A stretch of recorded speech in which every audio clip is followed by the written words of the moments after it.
Hey everybody, welcome back. This is the GSL Code S, and it has been fantastic so far. It's been amazing. I can't believe Squirtle lost, but you know what? Sulky handled that last game beautifully. Squirtle could have run around the army and tried to punish it that way. He didn't. Yeah, excuse me. So we're gonna have MarineKing against Symbol now. Yeah, this should be a pretty good match overall. Excited to see how this one goes, but the winner has to face Squirtle, and I don't know if the winner's going to beat Squirtle, man. Squirtle's looking damn good. Now, to be fair, I don't know how many more builds Squirtle's going to have against Zerg. He already used 2 builds that worked well against Symbol. He goes up against Sulky, uses 2 other builds, and then those fail. And let's just say Symbol wins here. I mean, what does he have? Does he have 7 builds? I don't know. Squirtle might. He might, but it's a possibility. 7 prepared builds for this when he also had to prepare against MarineKing potentially. Yeah. By the way, I do think MarineKing, can win this. Yeah, the MarineKing definitely could take out Symbol. It's hard to say who I actually favor in this match because they're both ridiculously top end. Who do you think actually? Who do you actually think will take this one? I think Symbol 2-0. I am feeling Symbol. But feeling Symbol. You can never count out MarineKing. I feel like I'm always counting him out, and then he comes back, and I'm like, well, I guess by now I should probably have just gotten used to the fact that MarineKing will always be around in Code S and will always get deep into tournaments. That is true. You will always do that. But I don't know, man. Symbol is he's damn good right now. He's looking sharp. Yeah, he really is. Our map is going to be Belshire Vestige. And remember, the loser of this best of 3 is out of Code S and goes down to Code A. Will it be MarineKing or will it be Symbol? We're going to find out soon here at GOMTV.net.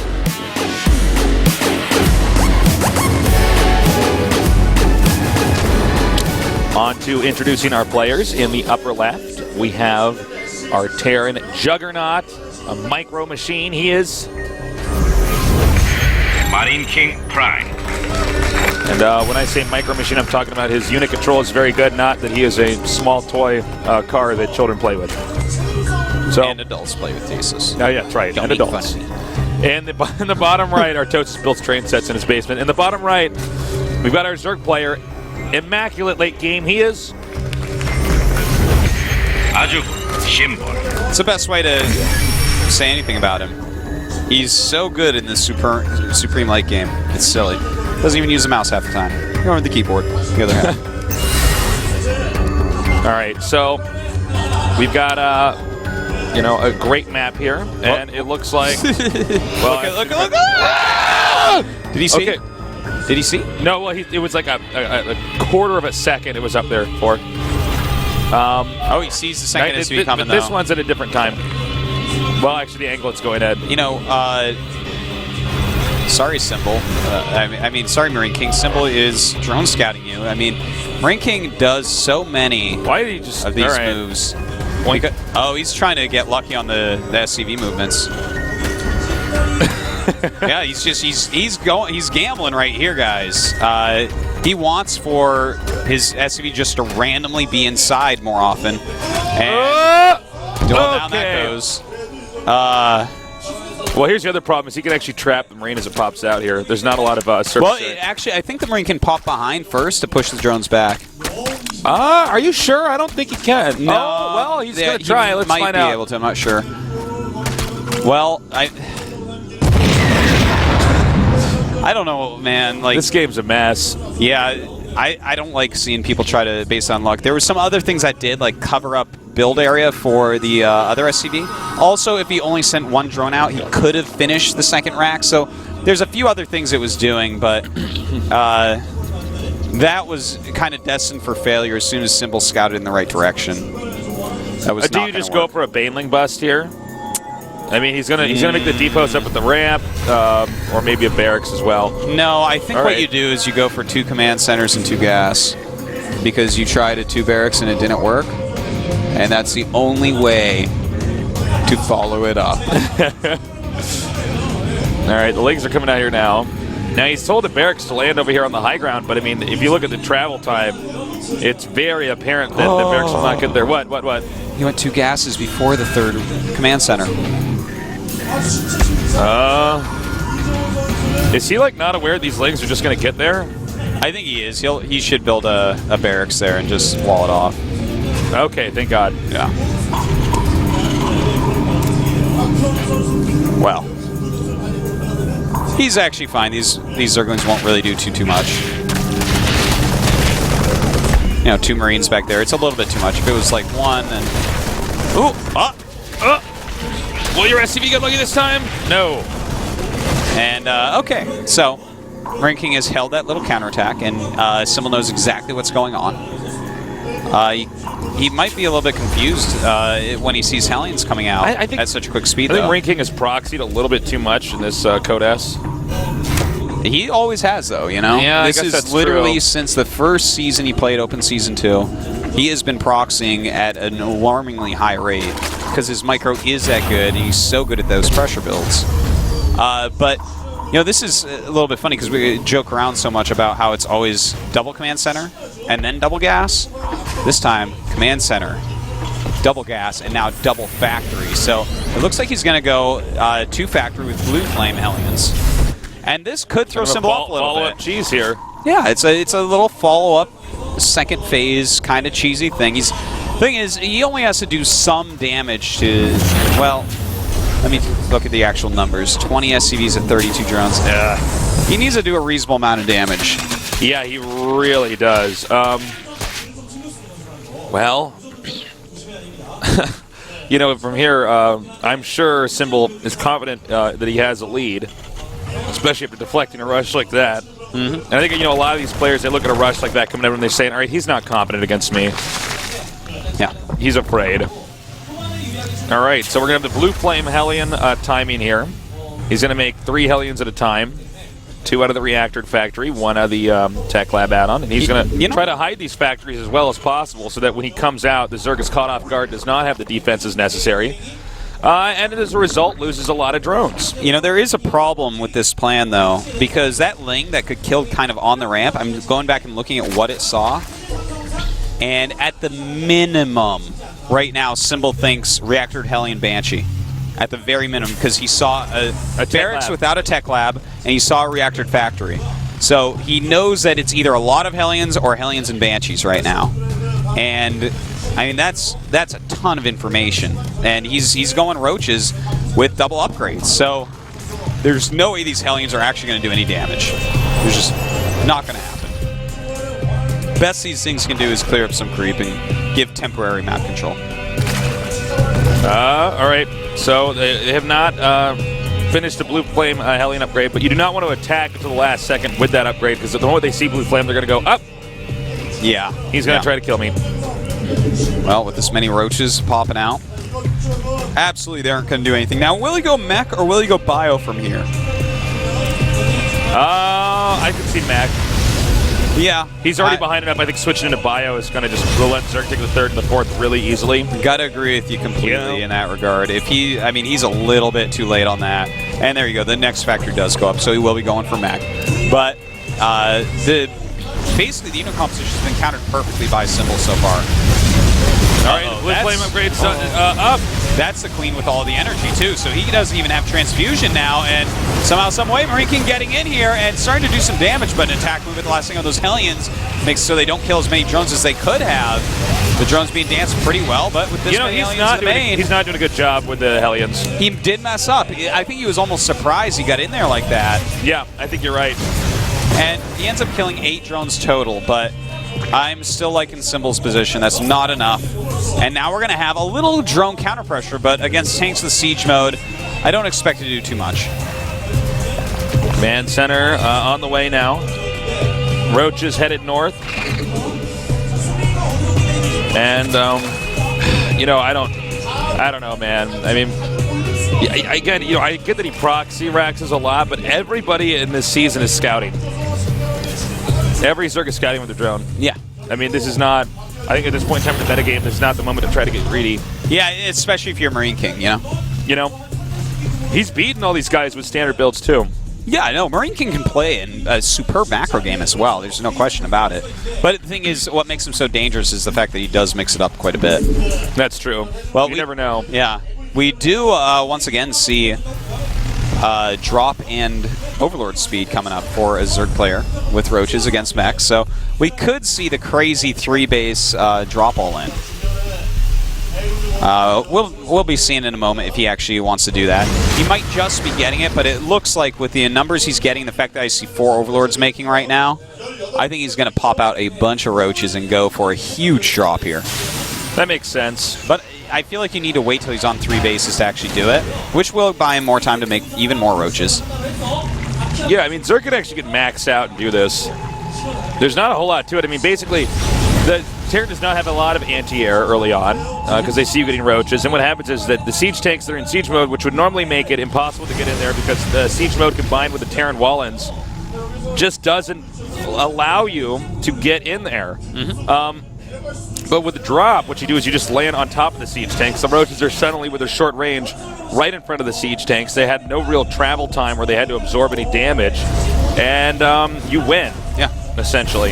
And look how big this map is. To move these Overlords over to the left-hand side, that's a place that MarineKing, what are the odds of him actually scouting that this drop is coming? This is something you won't see till the last moment. And in fact, the Overlord over the third is going to set him off because MarineKing has moved all of his units there, and the Overlord is going to see that. All right. And with the Overlord seeing that, he knows that he's safe to go do this drop in the main, and this drop in the main, very likely to do a lot of damage. He's going to be able to get all of the factories, or at least the add-ons. He might get armories, he might get add-ons, factories, depots. We will see. Now, the siege tanks did start moving back before he moved up here, which helps out quite a bit. And in fact, is he overdoing it with this drop? I think he might be overdoing it a little bit. I think he messed that deal up. A lot of damage. Yeah, I think he thought he could hit that. But he had to drop the entire armory over there. Instead, we have some roaches over here in the back. Well, that wasn't... I don't like how he actually executed that on top of the tanks. The idea was brilliant. The execution was far from it. Well, the thing is, when we saw this before, there were less tanks, they were sieged, and there were more roaches.